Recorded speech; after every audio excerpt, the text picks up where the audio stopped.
ಧರ್ಮಸ್ಥಳದಲ್ಲಿ ಸ್ವಚ್ಛತಾ ಕರ್ಮಿಗಳಾಗಿರುವಂಥ ದಲಿತರು ಶತಮಾನಗಳಿಂದಿದ್ದಾರೆ. ಅವರು ಈಗಲೂ ಕೂಡ ಗುಡಿಸಲಿನಲ್ಲಿ ವಾಸವಾಗಿದ್ದಾರೆ. ಅವರಿಗೆ ಇಷ್ಟವರೆಗೆ ಹಕ್ಕುಪತ್ರಗಳನ್ನು ಕೊಟ್ಟಿಲ್ಲ. ಆದರೆ ಇಷ್ಟು ವರ್ಷಗಳಿಂದ ದಲಿತರಿಗೆ ಮಾಡಿರುವಂಥ ಅನ್ಯಾಯ ಎಷ್ಟಾಗಿರ್ಬೋದು. ಈಗ ಅಲ್ಲಿ ದೇವಸ್ಥಾನದ ಆದಾಯದ ವಿಷಯ, ಇಷ್ಟರವರೆಗೆ ಅವರು ಆದಾಯವನ್ನು ಡಿಸ್ಕ್ಲೋಸ್ ಮಾಡಿಲ್ಲ. ಮತ್ತೆ ಕೋರ್ಟ್ನಲ್ಲಿ ನೇರವಾಗಿ ಯಾವ ಭೂಮಿಯನ್ನು ಅವ್ರದ್ದು ಕುಟುಂಬದ ಅಂತ ಹೇಳಿದ್ದಾರೆ. ಇವತ್ತು ಅವರೇ ಅವರ ತಮ್ಮ ಹರ್ಷೇಂದ್ರ ಕುಮಾರ್ ಅಫಿಡವಿಟ್ ನಲ್ಲಿ ಹೇಳ್ತಾ ಇದ್ದಾರೆ, ಈ ಭೂಮಿ ನಮ್ದು ಕುಟುಂಬದ ಭೂಮಿ ಅಲ್ಲ. ಹೈಕೋರ್ಟ್ ನಲ್ಲಿ ಅಫಿಡವಿಟ್ ಫೈಲ್ ಮಾಡಿದ್ದಾರೆ, ಎಸಿ ಕೋರ್ಟ್ ನಲ್ಲಿ ಮಾಡಿದ್ದಾರೆ. Padma award committee is a committee of the home department. Not even a meeting held. There are no minutes available for giving him that award. That is why first Amit Shah, let him answer. ನಿಮ್ಮ ಹತ್ರ ಇಷ್ಟು ಹಣ ದೇವಸ್ಥಾನಕ್ಕೆ ಬರ್ತಾ ಉಂಟು, ಕೋಟಿಗಟ್ಟಲೆ. ನಿಮ್ಮ ದೇವಸ್ಥಾನದ ಎಂಪ್ಲಾಯೀಸ್ಗಳಿಗೆ ನಿಮಗೆ ಪ್ರಾವಿಡೆಂಟ್ ಫಂಡ್ ಆರ್ಡರ್ ಕೊಟ್ಟು ಮಾಡಬೇಕಾ? ಪ್ರಾವಿಡೆಂಟ್ ಫಂಡ್ ಕೊಡ್ಲಿಕ್ಕೆ ಆಗೋದಿಲ್ಲ ನಿಮಗೆ. ಆರ್ಡ್ರ್ ಕೊಟ್ಟಾದ ಮೇಲೆಯೂ ಕೂಡ ನೀವು ಅದನ್ನು ಚಾಲೆಂಜ್ ಮಾಡ್ತೀರಿ, ಅದರಲ್ಲೂ ಕೂಡ ಉಳಿಸ್ಲಿಕ್ಕೆ ನೋಡ್ತಾ ಇದ್ದೀರಿ. ಏನು ಹೇಳಬೇಕು ಇದಕ್ಕೆ? ಒಂದೇ ಒಂದು ಇದರಲ್ಲಿರುವಂಥ ಸುಳ್ಳು ಮಾನಹಾನಿಕರ ಅಂತ ಹೇಳಿದರೆ ನಾವು ಶರಣು ಅಲ್ಲಿಗೆ. ಎಲ್ಲ ಅಲ್ಲ, ಒಂದು ನಾವು ಹೇಳಿದ ಸುಳ್ಳಾದರೂ ಕೂಡ ನಿಮ್ಮ ಕಾಲಿಗೆ ಬಿದ್ದು ಶರಣು ಮಾಡ್ತೇವೆ, ನೀವು ಹೇಳಿದ ಶಿಕ್ಷೆಗೆ ನಾವು ಬದ್ಧರಾಗಿದ್ದೇವೆ ಅಂತ ಹೇಳಿದ್ದೇವೆ. ಪ್ರಥಮವಾಗಿ ನಾವು ಕೋರ್ಟ್ನ ಆದೇಶವನ್ನು ಗೌರವಿಸ್ತೇವೆ. ತಡೆಯಾಜ್ಞೆಗಳು ಇರುವುದು ಸುಳ್ಳನ್ನು ಹೇಳಬಾರದು ಮತ್ತು ಮಾನಹಾನಿಕಾರಿ ಹೇಳಿಕೆಗಳನ್ನು ವೀರೇಂದ್ರ ಹೆಗ್ಗಡೆ ಅವರ ಕುಟುಂಬ ಸಂಸ್ಥೆಗಳ ಬಗ್ಗೆ ಮಾಡಬಾರ್ದು ಎನ್ನುವಂಥದ್ದನ್ನು ಅದನ್ನು ನಾವು ಮಾನ್ಯ ಮಾಡ್ತೇವೆ. ಹಾಗೂ ನಾವು ಈಗ ಹೇಳಲಿಕ್ಕೆ ಹೊರಟಿರುವಂಥದ್ದೆಲ್ಲವೂ ಕೂಡ ಸತ್ಯ ಮತ್ತು ಸರ್ಕಾರಿ ದಾಖಲೆಗಳು RTIನಲ್ಲಿ ಅಥವಾ ಇತರ ರೀತಿಯಲ್ಲಿ ಪಡೆದಿರುವಂಥದ್ದು ಯಾವುದೂ ಕೂಡ ಆರೋಪಗಳಲ್ಲ, ಊಹಾಪೋಹಗಳಲ್ಲ, ದಾಖಲೆಗಳ ಆಧಾರದಲ್ಲಿ ಇರುವಂಥದ್ದು. ಈ ಬಯಲಾದ ಹೆಗ್ಗಡೆ ಕರ್ಮಕಾಂಡ ಅಂತ ನಾವು ಯಾವುದು ಸುಮಾರು 300 ಪುಟಗಳ ಒಂದು ಗ್ರಂಥವನ್ನು ಬಿಡುಗಡೆ ಮಾಡಿದ್ದೆವೋ ಅದರಲ್ಲಿ ಎಲ್ಲ ದಾಖಲೆಗಳು ಕೂಡ ಮತ್ತು ಕೋರ್ಟ್ ಆದೇಶಗಳು ಕೂಡ ಒಳಪಟ್ಟಿದೆ. 8 ಅಧ್ಯಾಯಗಳಿದೆ. ಅದರಲ್ಲಿ ಭೂ ಕಬಳಿಕೆ ಮತ್ತು ಅತಿಕ್ರಮಣ, ಮೈಕ್ರೋ ಫೈನಾನ್ಸು, ದೇವಸ್ಥಾನದ ಇತಿಹಾಸ, ಆದಾಯ, ಆಸ್ತಿ, ಕಾರ್ಮಿಕರಿಗೆ ವಂಚನೆ, ಸೌಜನ್ಯ ಕೊಲೆ ಮತ್ತು ಇತರ ಆತ್ಮಹತ್ಯೆ ಇತ್ಯಾದಿ ಮಹಿಳಾ ದೌರ್ಜನ್ಯ, ಬೆಳ್ತಂಗಡಿ ಸಮಾಜ ಮಂದಿರ ನಾಶ, ಭೂ ಕಬಳಿಕೆ, ರೂಟ್ಸತ್ ಸತ್ಯ ಇತಿಹಾಸ, ಹೆಗ್ಗಡೆ ವಾದಿ ಪ್ರತಿವಾದಿಯಾಗಿರುವ 334 ಕೋರ್ಟ್ ಕೇಸ್ಗಳು, ಇದಿಷ್ಟು ಕೂಡ ಇದರಲ್ಲಿ ಒಳಪಟ್ಟಿದೆ. ಇದರಲ್ಲಿ ಧರ್ಮಸ್ಥಳ ದೇವಸ್ಥಾನದ 4671 ಎಕರೆ ಭೂಮಿ ಶ್ರೀ ಕ್ಷೇತ್ರ ಧರ್ಮಸ್ಥಳದ ಪರಂಪರೆಯ ಆಸ್ತಿ ಅಂತ ಇರುವಂಥದ್ದನ್ನು 1974ನೇ ಇಸವಿಯಲ್ಲಿ ಭೂ ಸುಧಾರಣೆ ಕಾಯ್ದೆ ಬಂದಾಗ ಅವರು ನೆಲ್ಯಾಡಿ ಬೀಡು ಅವಿಭಕ್ತ ಹೆಗ್ಗಡೆ ಕುಟುಂಬದ ಆಸ್ತಿ ಅಂತ ಡಿಕ್ಲರೇಷನನ್ನು ಕೊಟ್ಟು, ಆಮೇಲೆ ಅದು 2012ರಲ್ಲಿ ಬೆಳ್ತಂಗಡಿ ಭೂನ್ಯಾಯ ಮಂಡಳಿಯಲ್ಲಿ ಒಕ್ಕಲಿಗಳಿಗೆ ಹೋಗಿ ಉಳಿಕೆ 1050 ಎಕರೆ ಭೂಮಿ ತೀರ್ಪಿನಲ್ಲಿ ರತ್ನಮ್ಮ, ವೀರೇಂದ್ರ ಹೆಗ್ಗಡೆ, ಸುರೇಂದ್ರ ಕುಮಾರ್, ಹರ್ಷೇಂದ್ರ ಕುಮಾರ್ ಇಬ್ಬರು ಮತ್ತು ಮೈನರ್ ರಾಜೇಂದ್ರ ಮತ್ತು ಪದ್ಮಲತಾ ಇವರ ಹೆಸರಿಗೆ ಆಯಿತು. ಅಂದರೆ ಶ್ರೀ ಕ್ಷೇತ್ರ ಧರ್ಮಸ್ಥಳದ ಪರಂಪರೆಯ ಆಸ್ತಿ ಹೆಗ್ಗಡೆಯವರ ಕುಟುಂಬಕ್ಕೆ ಬಂತು. ಈಗ ಅಷ್ಟೂ ಕೂಡ ಹೆಗ್ಗಡೆಯ ಕುಟುಂಬದ್ದಾಗಿದೆ, ಕ್ಷೇತ್ರದ ಆಸ್ತಿ ಮಾತ್ರ ಅಲ್ಲ.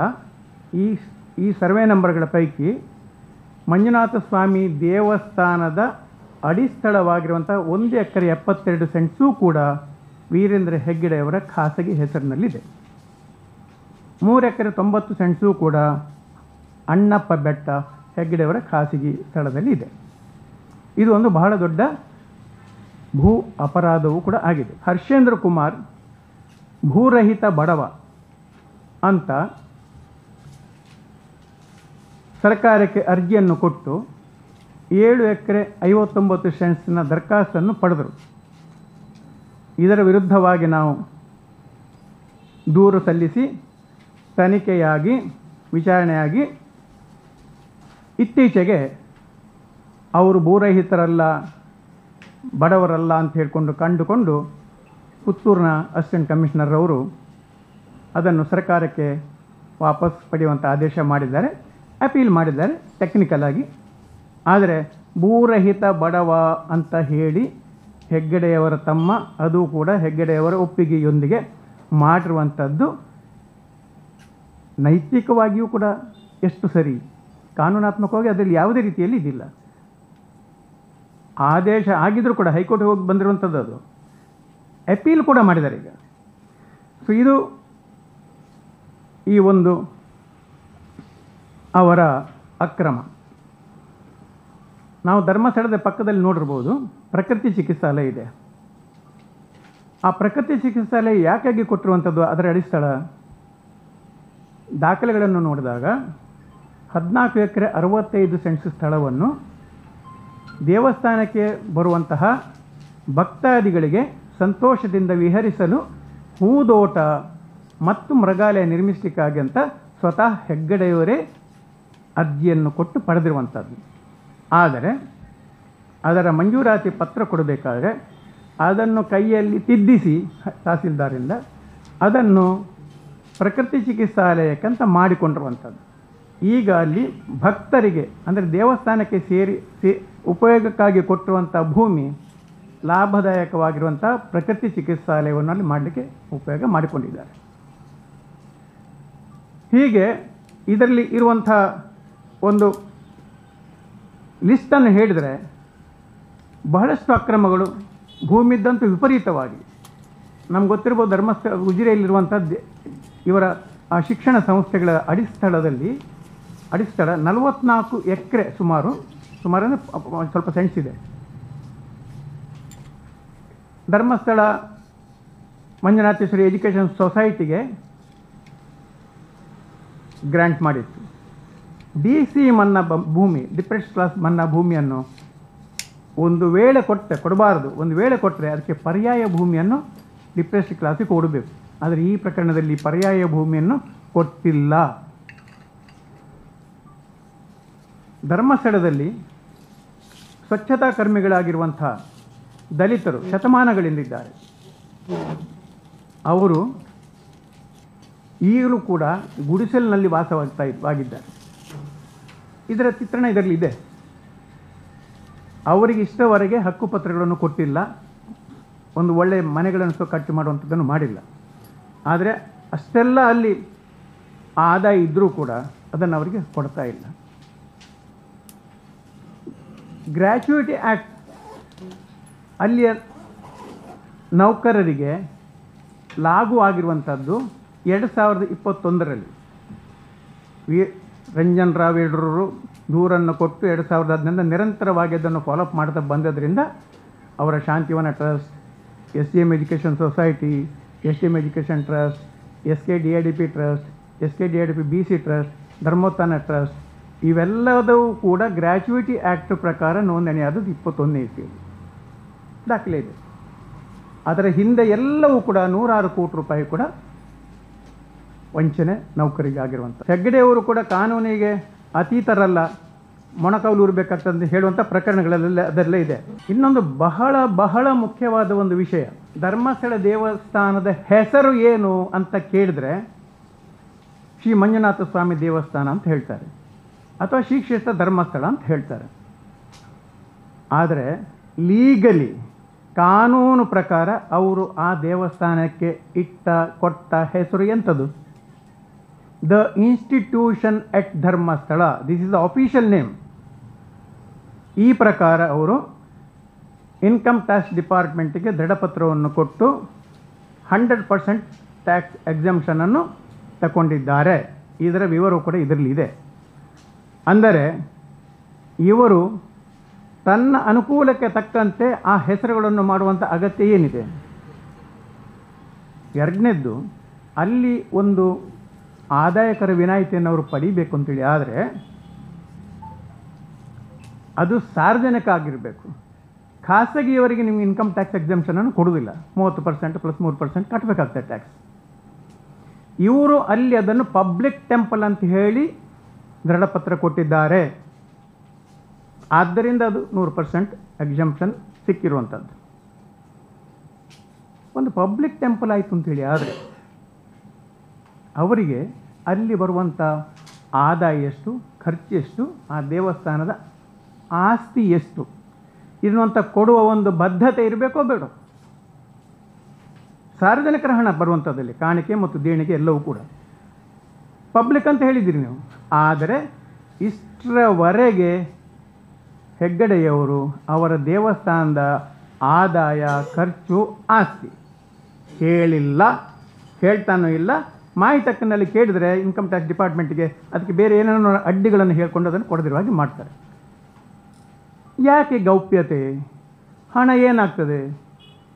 ಅದಕ್ಕೆ ನಾವು ಆಗಲೇ ಹೇಳಿದ ಹಾಗೆ ಭೂ ಹಗರಣಗಳು, ಅಪರಾಧಗಳು 2-2.5 ಸಾವಿರ ಎಕರೆಯಷ್ಟು ಇದೆ. 200 ಎಕರೆಯಷ್ಟು ಅವರಿಗೆ ಅನುದಾನ ಸರ್ಕಾರ ಕೊಟ್ಟದ್ದಿದೆ, ಅದು ಕೂಡ ದುರುಪಯೋಗ ಆಗಿದೆ.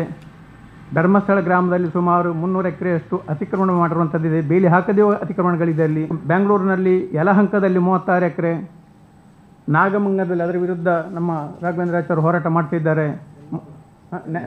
ನೆಲಮಂಗಲದಲ್ಲಿ 30-40 ಎಕರೆ. ಈ ಪ್ರಕಾರ ಹಲವಾರು ಭೂಮಿಗಳ ಹಗರಣಗಳನ್ನಲ್ಲೂ ಮಾಡಿರುವಂಥದ್ದು ಯಾವುದುಂಟೋ ಇದು 2-2.5 ಸಾವಿರ ಎಕರೆಯಷ್ಟಿದೆ. ಬಹುತೇಕ ಇದರಲ್ಲಿ ಅಕ್ರಮಗಳಾಗಿದೆ. ಆಗಲೇ ಹೇಳಿದಾಗ ಅದನ್ನೆಲ್ಲ ಹೇಗೆ ಅದನ್ನವರು ಕಾನೂನು ಅವರಿಗೆ ಅನ್ವಯ ಆಗದ ಹಾಗೆ ಮಾಡ್ತಾರೆ ಅನ್ನೋಂಥದ್ದು ನಮ್ಮ ತೋಳ್ಪಾಡಿಯವರಾಗ ಹೇಳಿದರು. ಮುಚ್ಚಿ ಹಾಕಲ್ಪಡ್ತದೆ. ಆದರೆ ನಾವು ಬಿಡ್ತಾ ಇಲ್ಲ, ಹೋಗ್ತಾ ಇದ್ದೇವೆ. 132 ಎಕರೆ ಭೂಮಿ, 25 ಸೇಲ್ ಡೀಡ್ಗಳು, ಪುತ್ತೂರಿನ AC ರದ್ದು ಮಾಡಿದರು. ನಾವು ಕೊಟ್ಟ ದೂರನ್ನು ಎಂಕ್ವೈರಿ ಮಾಡಿ ಏನು ಮಾಡಿದರೆ ಗೊತ್ತಾ? ಮೈಸೂರಿನಲ್ಲಿ ಅಲ್ಲಿ ಅಸಿಸ್ಟೆಂಟ್ ಕಮಿಷನರ್ ಮೈಸೂರಿನಲ್ಲಿ ಕೃಷಿ ಭೂಮಿಯನ್ನು ತೆಗೆದುಕೊಳ್ಳಲಿಕ್ಕೆ ಒಂದು ಅನುಮತಿಯನ್ನು ಇವರು ಕೇಳಿದ ಪ್ರಕಾರ SDM ಎಜುಕೇಷನ್ ಸೊಸೈಟಿಗೆ ಕೊಡ್ತಾರೆ. ಮೈಸೂರಿನಲ್ಲಿ ಅವರ ಜ್ಯುರಿಸ್ಟಿಕ್ಷನ್ ಇರುವಂಥದ್ದು ಅಸಿಸ್ಟೆಂಟ್ ಕಮಿಷನರ್ಗೆ ಮೈಸೂರು ಸಬ್ ಡಿವಿಷನ್ ಉಪವಿಭಾಗಾಧಿಕಾರಿ, ಉಪವಿಭಾಗ. ಆದರೆ ಅವರು 93ರಲ್ಲಿ ಪಡೆದ ಈ ಒಂದು ಅನುಮತಿ ಯಾನೆ ಆದೇಶವನ್ನು ಹಿಡ್ಕೊಂಡು 2007ರಲ್ಲಿ ಬೆಳ್ತಂಗಡಿ ಸಬ್ ರಿಜಿಸ್ಟ್ರಾರ್ ಆಫೀಸ್ನಲ್ಲಿ 25 ಕ್ರಯಪತ್ರಗಳನ್ನು ಮಾಡ್ತಾರೆ. 132 ಎಕರೆ ಓಡಿಲ್ನಾಳ, ಉಜಿರೆ, ಕುವೆಟ್ಟು ಗ್ರಾಮಗಳಲ್ಲಿ ಬೆಳ್ತಂಗಡಿ. ಅದನ್ನು ಮಾಡಬೇಕಾದ್ರೆ ಅವರು ಪ್ರೊಡ್ಯೂಸ್ ಮಾಡುವಂಥದ್ದು, ಯಾಕಂದರೆ ಅಗ್ರಿಕಲ್ಚರ್ ಲ್ಯಾಂಡನ್ನು ಸಂಸ್ಥೆಗಳು ಪಡೀಲಿಕ್ಕೆ ಆಗೋದಿಲ್ಲ, ಕನ್ವರ್ಟೆಡ್ ಮಾತ್ರ ತೊಗೊಳ್ಬೋದು. ಅದಕ್ಕೆ ACA ಪರ್ಮಿಷನ್ ಬೇಕು. ಇಲ್ಲಿ ಅವರು ಏನು ಪ್ರೊಡ್ಯೂಸ್ ಮಾಡಿದರು?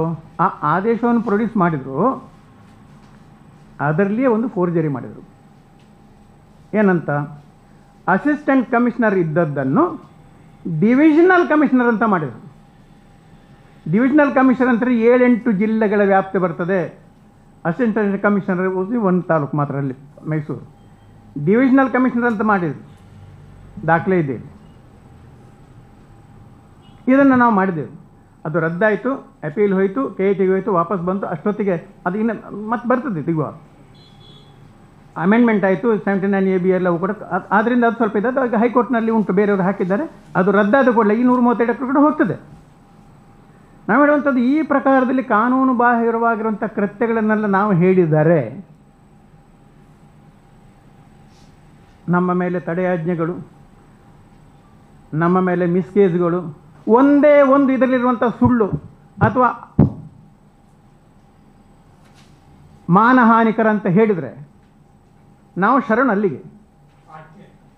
ಎಲ್ಲವೂ RTIನಲ್ಲಿ ತಗೊಂಡಿರುವಂಥದ್ದು ಒಂದೇ ಒಂದು. ನಾವು ಇಷ್ಟರವರೆಗೆ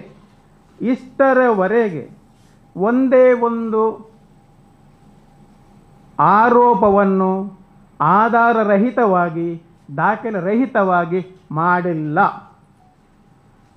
ಇವರಿಗೆ ಇದನ್ನು ಮತ್ತು 100 ಪ್ರಶ್ನೆಗಳಂತ ಹೇಳುವಂಥದ್ದನ್ನು ಕೂಡ ಬೈ ರಿಜಿಸ್ಟರ್ಡ್ ಪೋಸ್ಟ್ ಅವರಿಗೆ ಕಳಿಸಿ ಅವರಿಗೆ ಹೇಳಿದ್ದೇವೆ. ನೀವು ಸಾರ್ವಜನಿಕ, ಇಲ್ಲೇ ಉಂಟು ರಿಜಿಸ್ಟರ್ಡ್ ಪೋಸ್ಟ್ ಅಕ್ನಾಲಜ್ಮೆಂಟ್ ಕಳಿಸಿದ್ದೇವೆ. ನೀವು ಏರ್ಪಡಿಸಿ ಧರ್ಮಸ್ಥಳದಲ್ಲಿ ನಿಮ್ಮ ಧರ್ಮಪೀಠದ ಎದುರೇ ಏರ್ಪಡಿಸಿ ನಾವು ಬರ್ತೇವೆ. ಒಂದು ಕೂಡ ಎಲ್ಲ ಅಲ್ಲ, ಒಂದು ನಾವು ಹೇಳಿದ ಸುಳ್ಳಾದರೂ ಕೂಡ ನಿಮ್ಮ ಕಾಲಿಗೆ ಬಿದ್ದು ಶರಣು ಮಾಡ್ತೇವೆ, ನೀವು ಹೇಳಿದ ಶಿಕ್ಷೆಗೆ ನಾವು ಬದ್ಧರಾಗಿದ್ದೇವೆ ಅಂತ ಹೇಳಿದ್ದೇವೆ. ಕಾಗೋಡು ತಿಮ್ಮಪ್ಪರವರು 2016ರಲ್ಲಿ ಅವರ ಸ್ವಂತ ಕೈಬರಹದಲ್ಲಿ ಬರೆದಿರುವಂಥದ್ದು ಸಮಗ್ರವಾಗಿ ಪರಿಶೀಲನೆ ನಡೆಸಿ ವರದಿ ಸಲ್ಲಿಸಬೇಕು ಅಂತ ತಿಳ್ಕೊಂಡು DC ಅವರಿಗೆ ಬರೆದಿರುವಂಥ ಸ್ವಂತ ಕಾಗೋಡು ತಿಮ್ಮಪ್ಪರು ಮಿನಿಸ್ಟ್ರು. ನಮ್ಮ ಉತ್ತರ ಇದು ಈ ವಾಲ್ಯೂಮ್, ಅದಕ್ಕೆ ಉತ್ತರ ಕೊಟ್ಟರಂತ 16 ಕಾನೂನುಗಳು. ಹೌದು ಹೌದು. ಇನ್ನೊಂದು ನಾನು ಆಗ ನಡುವಿನಲ್ಲಿ ಹೇಳಲಿಕ್ಕೆ ಬಹಳ ಮುಖ್ಯ, ಇತ್ತೀಚೆಗೆ ಬಂದಿರುವಂಥದ್ದನ್ನು ಹೇಳುವಂಥದ್ದು. ನಾವು ಇತ್ತೀಚೆಗೆ ಮಾಹಿತಿ ಹಕ್ಕಿನಲ್ಲಿ SDM ಎಜುಕೇಷನ್ ಸೊಸೈಟಿ, ಅಲ್ಲಿ ಎರಡಿದೆ, SDM ಎಜುಕೇಷನ್ ಟ್ರಸ್ಟ್ ಇದೆ, SDM ಎಜುಕೇಷನ್ ಸೊಸೈಟಿ ಇದೆ. ಆದರೆ ಟ್ರಸ್ಟ್ ಅಂತ ಅವರು ಹೇಳಿದ್ರು ಕೂಡ ಅದು ಟ್ರಸ್ಟ್ ಅಲ್ಲ, it is a society, registered under societies registration act. ಅದಿರಲಿ.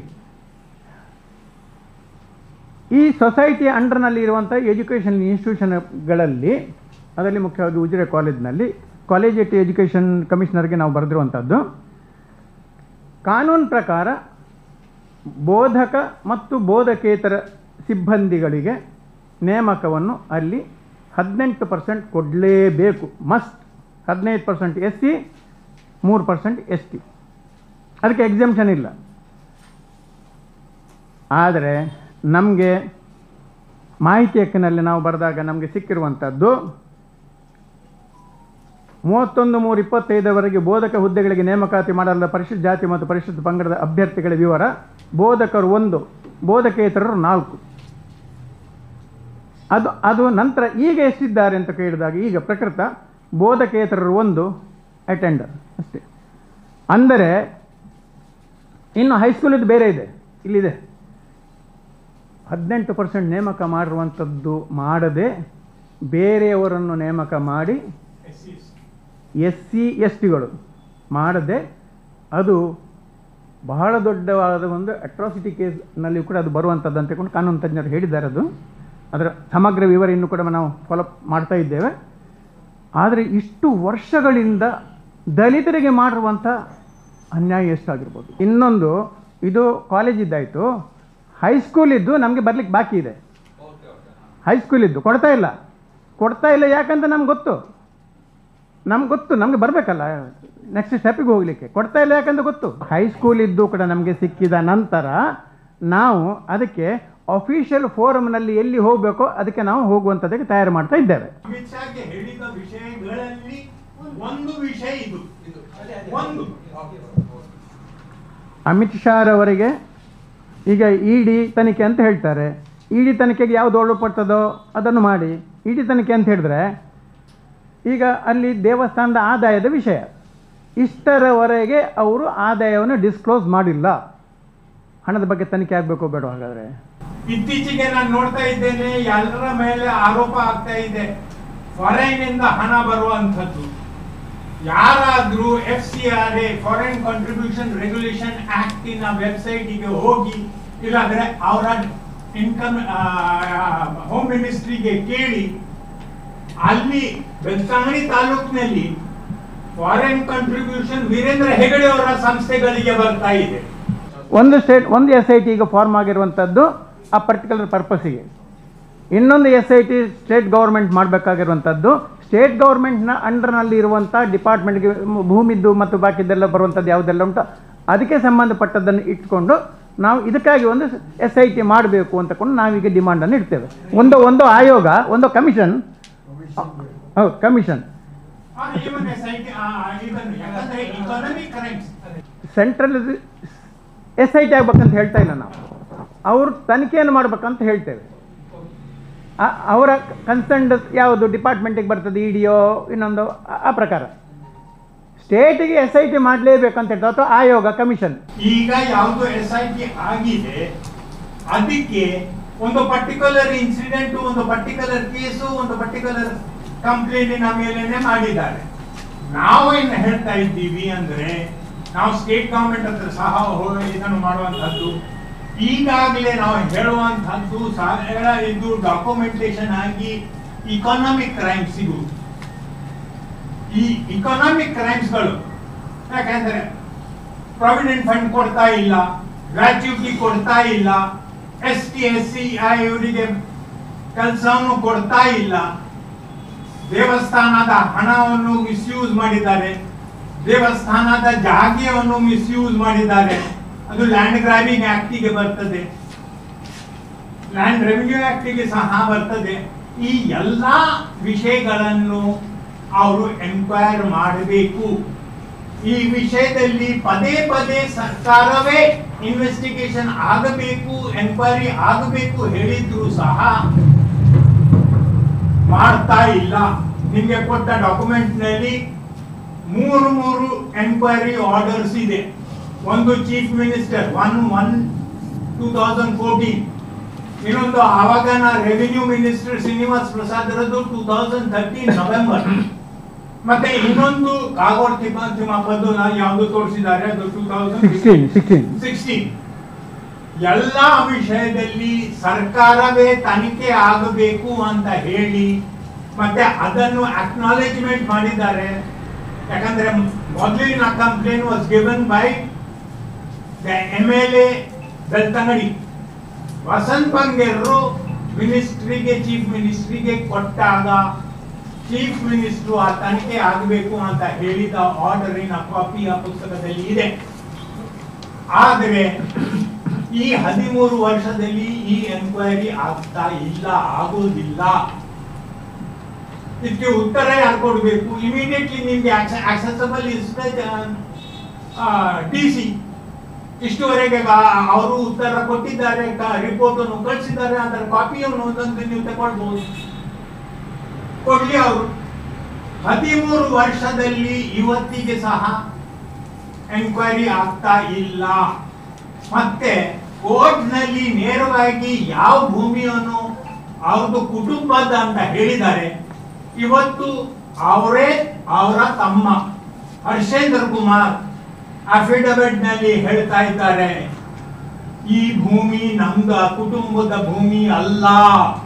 ಹೈಕೋರ್ಟ್ ನಲ್ಲಿ ಅಫಿಡವಿಟ್ ಫೈಲ್ ಮಾಡಿದ್ದಾರೆ, AC ಕೋರ್ಟ್ ನಲ್ಲಿ ಮಾಡಿದ್ದಾರೆ, ಈಗ DC ಕೋರ್ಟ್ ನಲ್ಲಿ ಅಪೀಲ್ ಅನ್ನು ಫೈಲ್ ಮಾಡಬೇಕಾದ್ರೆ ಅವ್ರದ್ದು ಮೇನ್ ಪ್ರಿನ್ಸಿಪಲ್ ಕ್ಲೇಮ್, ಈ ಭೂಮಿ ನಮ್ಮ ಕುಟುಂಬದ ಅಲ್ಲ.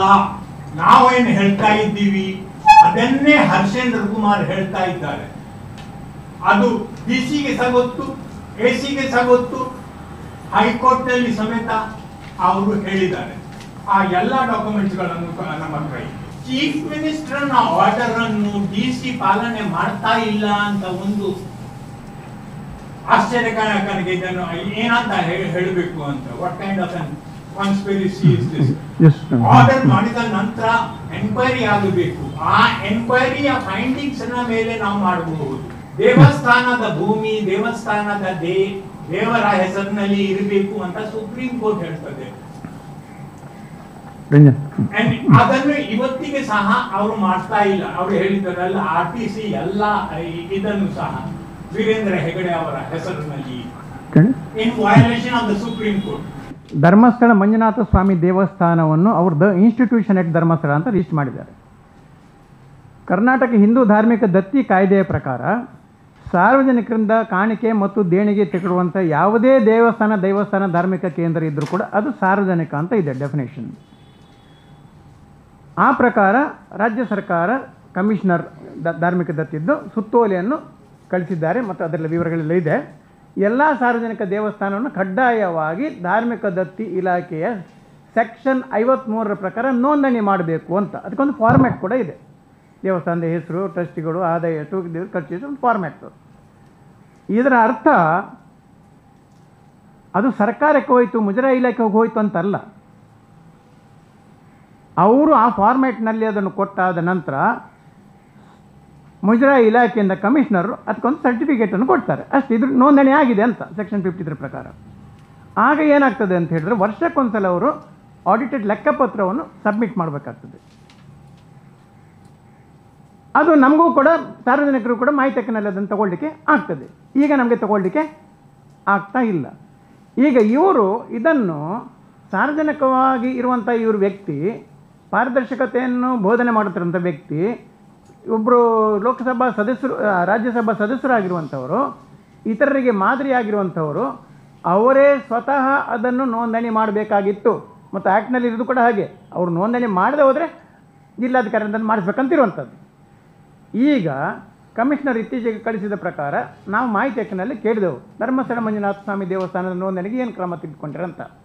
ಅದನ್ನು ಸಹಾಯಕ ಆಯುಕ್ತರಿಗೆ ಕಳಿಸಿದ್ದೇವೆ ಅಂತ ಹೇಳಿ ಅವ್ರ ಹತ್ರ ಫಾಲೋ ಮಾಡಿದೆವು. ಅವರು ತಹಸೀಲ್ದಾರಿಗೆ ಪ್ರಸ್ತಾವನೆ ಕಳಿಸಿದ್ದೇವೆ ಅಂತ ಹೇಳಿದರು. ತಹಸೀಲ್ದಾರ್ ಹತ್ರ ಕೇಳಿದೆವು, ಅದು ರೆವಿನ್ಯೂ ಹತ್ರ ಹೋಗಿದೆ ಅಂತ ಹೇಳಿದರು.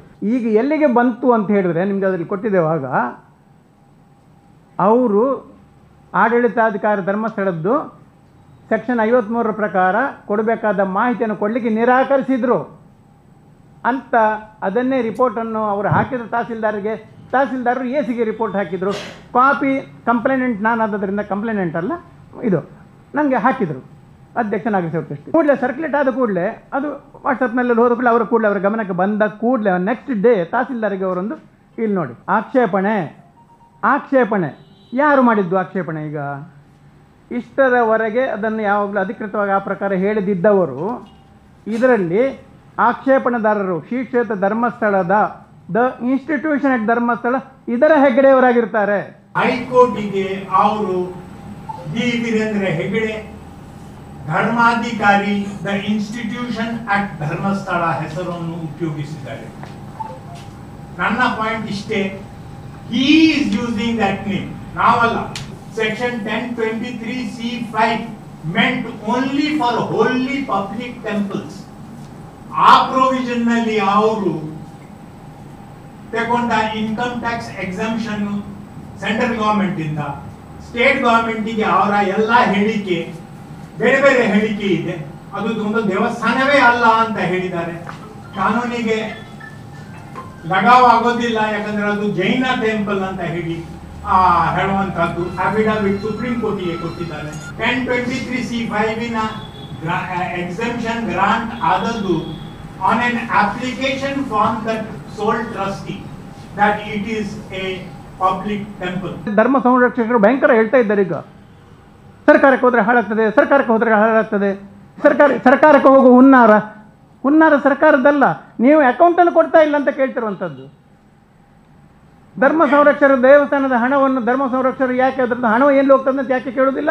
ಜಸ್ಟಿಸ್ ರಾಮಜೋಯಿಸಿನ ಕಮಿಟಿಯ ಆಧಾರದ ಮೇಲೆ section 53 was added in 2012 by the BJP government. ರಾಮಜೋಯಿಸರು RSSನವರು. ಇನ್ನೀಗ DC ಅವರು ಅದನ್ನು ಅದರಲ್ಲಿ ಹೇಳಿದಾಗೆ DC ಅವರು ಅದನ್ನು ಈಗ ಮಾಡಬೇಕು. ಎಲ್ಲಿವರೆಗೆ ಅಂತ ಹೇಳಿದ್ರೆ ಅದನ್ನು ಇವರೇ ಆ ಇನ್ಫಾರ್ಮೇಷನ್ಗಳನ್ನು ಬಾಕಿದ್ದನ್ನು ಫಾರ್ಮ್ಯಾಟ್ ಪ್ರಕಾರ ತಗೊಳ್ಳೋಂಥದ್ದು ಮಾಡುವ ಖರ್ಚನ್ನು ಕೂಡ ಆ ಆಡಳಿತಾಧಿಕಾರಿ ಮುಖಾಂತರವೇ ಆಡಳಿತದಿಂದಲೇ ತಗೊಳ್ಬೇಕಂತ ಸಮೇತ ಉಂಟು. ನಾವು ಮಾತಾಡಿದ ಕೂಡಲೇ ನಮ್ಮ ಮೇಲೆ ಮಾನನಷ್ಟ ಅಂತ ಹೇಳ್ತಾರೆ. ನಾವು ಮಾತಾಡಿದೆ. ಈಗ ಇಲ್ಲಿ ಹೈಕೋರ್ಟ್ನ 2017 ಆರ್ಡರ್ ಇದೆ. ಯಾವುದರ ಬಗ್ಗೆ? ಅದು ಪ್ರಾವಿಡೆಂಟ್ ಫಂಡ್ ಕಮಿಷನರ್ ಅವರು ಧರ್ಮಸ್ಥಳದ ಆಡಳಿತಾಧಿಕಾರಿಗೆ ದ ಇನ್ಸ್ಟಿಟ್ಯೂಷನ್ ಎಟ್ ಧರ್ಮಸ್ಥಳ ನಿಮ್ಮ ಎಂಪ್ಲಾಯೀಸಿಗೆ ಪ್ರಾವಿಡೆಂಟ್ ಫಂಡನ್ನು ಕೊಡಬೇಕು ಅಂತ ಹೇಳ್ಕೊಂಡು ಹೇಳ್ತಾರೆ. ಯಾಕೆಂದರೆ 2015 ಎಕ್ಸೆಂಪ್ಷನ್ ಇತ್ತು ದೇವಸ್ಥಾನಗಳಿಗೆ, ಎಂಪ್ಲಾಯೀಸ್ಗಳಿಗೆ. ಅದು ವಿಡ್ರಾ ಆಯಿತು ಗೌರ್ಮೆಂಟಿದ್ದು. ಆ ಪ್ರಕಾರ ಹೇಳಿದ್ದಾರೆ. ಅದಕ್ಕೆ ಇವರು ಹೈಕೋರ್ಟಿಗೆ ಹೋಗ್ತಾರೆ. ಆ ನೋಟಿಸಿಗೆ ವಿರುದ್ಧವಾಗಿ ಹೈಕೋರ್ಟಿಗೆ ಹೋಗ್ತಾರೆ. ಹೈಕೋರ್ಟಿಗೆ ಹೋದಾಗ ಹೈಕೋರ್ಟ್ನಲ್ಲಿ ರಾಘವೇಂದ್ರ ಚೌಹಾಣ್ ಅಂತ ಇದು ವಾಗ್ದಾನ ಪುಸ್ತಕ ಇದರಲ್ಲಿ ಅದರಲ್ಲಿ ಅವರು ಏನು ಹೇಳ್ತಾರೆ ಅಂತ ಹೇಳಿದ್ರೆ, ಆರ್ಡರ್ ಇದೆ ಅದರಲ್ಲಿ. ಅರ್ಜಿದಾರರು ಪ್ರತ್ಯಕ್ಷ ದಾಖಲೆಗಳನ್ನು ಈ ನ್ಯಾಯಾಲಯದ ಅವಗಾಹನೆಯಿಂದ ತಡೆಯುತ್ತಿದ್ದಾರೆ. ಅರ್ಜಿದಾರರು ತಾವು ಒಂದು ದೇವಾಲಯದ ಧರ್ಮಾಧಿಕಾರಿ ಎಂದು ಹೇಳಿಕೊಂಡಿದ್ದರೂ ನ್ಯಾಯದೇವತೆಯ ಮಂದಿರವಾಗಿರುವ ಈ ನ್ಯಾಯಾಲಯಕ್ಕೆ ಶುದ್ಧ ಹಸ್ತಗಳಿಂದ ಬಂದಿರುವುದಿಲ್ಲ. ಆದ್ದರಿಂದ ಅರ್ಜಿದಾರರು ತಮ್ಮ ದಾವೆಯನ್ನು ದುರ್ಬಲಗೊಳಿಸಬಹುದಾದಂಥ ದಾಖಲೆಗಳನ್ನು ತಡೆಹಿಡಿಯುವ ಮೂಲಕ ಈ ನ್ಯಾಯಾಲಯವನ್ನು ಮೋಸಗೊಳಿಸಲು ತಮ್ಮಿಂದಾದಷ್ಟು ಯತ್ನಿಸಿದ್ದಾರೆಂದು ಈ ನ್ಯಾಯಾಲಯ ಅಭಿಪ್ರಾಯಪಟ್ಟಿದೆ. ಅರ್ಜಿದಾರರು ಶುದ್ಧ ಹಸ್ತಗಳಿಂದ ಈ ನ್ಯಾಯಾಲಯಕ್ಕೆ ಬಳಿಗೆ ಬಂದಿಲ್ಲವಾದ್ದರಿಂದ ಈ ಅರ್ಜಿಯ ಈ ಆಧಾರದಿಂದಲೇ ವಜಾಗೊಳ್ಳಲು ಯೋಗ್ಯವಾಗಿದೆ ಅಂತೇಳಿ ಡಿಸ್ಮಿಸ್ ಮಾಡ್ತಾರೆ. ಅಪೀಲ್ ಹೋದರೂ ಆ ವಾಕ್ಯಗಳನ್ನು ತೆಗಿಬೇಕಂತ ಪುನಃ ರಿಮಾಂಡ್ ಆಗಿದೆ. ಈಗ ಇದರ ಈಗ ಏನು ತೋರಿಸ್ತದೆ? ಮೊದಲನೇದು ಪ್ರಶ್ನೆ, ಒಂದು ನೈತಿಕ ಪ್ರಶ್ನೆ. ನಿಮ್ಮ ಹತ್ರ ಇಷ್ಟು ಹಣ ದೇವಸ್ಥಾನಕ್ಕೆ ಬರ್ತಾ ಉಂಟು, ಕೋಟಿಗಟ್ಟಲೆ. ನಿಮ್ಮ ದೇವಸ್ಥಾನದ ಎಂಪ್ಲಾಯೀಸ್ಗಳಿಗೆ ನಿಮಗೆ ಪ್ರಾವಿಡೆಂಟ್ ಫಂಡ್ ಆರ್ಡರ್ ಕೊಟ್ಟು ಮಾಡಬೇಕಾ? ಪ್ರಾವಿಡೆಂಟ್ ಫಂಡ್ ಕೊಡಲಿಕ್ಕೆ ಆಗೋದಿಲ್ಲ ನಿಮಗೆ. ಆರ್ಡ್ರ್ ಕೊಟ್ಟಾದ ಮೇಲೆಯೂ ಕೂಡ ನೀವು ಅದನ್ನು ಚಾಲೆಂಜ್ ಮಾಡ್ತೀರಿ, ಅದನ್ನು ಕೂಡ ಉಳಿಸ್ಲಿಕ್ಕೆ ನೋಡ್ತಾ ಇದ್ದೀರಿ. ಏನು ಹೇಳಬೇಕು ಇದಕ್ಕೆ? Padma Award Committee is a committee of the Home Department. ಅವರು ಪ್ರೊಸೆಸ್ ಮಾಡೋದು.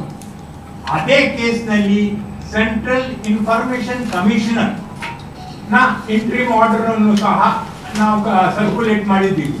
That no process was followed. Not even a meeting held. There are no minutes available for giving him that award. ಅದು ಮಾತ್ರ ಅಲ್ಲ, using that award is an offense as per the 5-bench Constitutional Court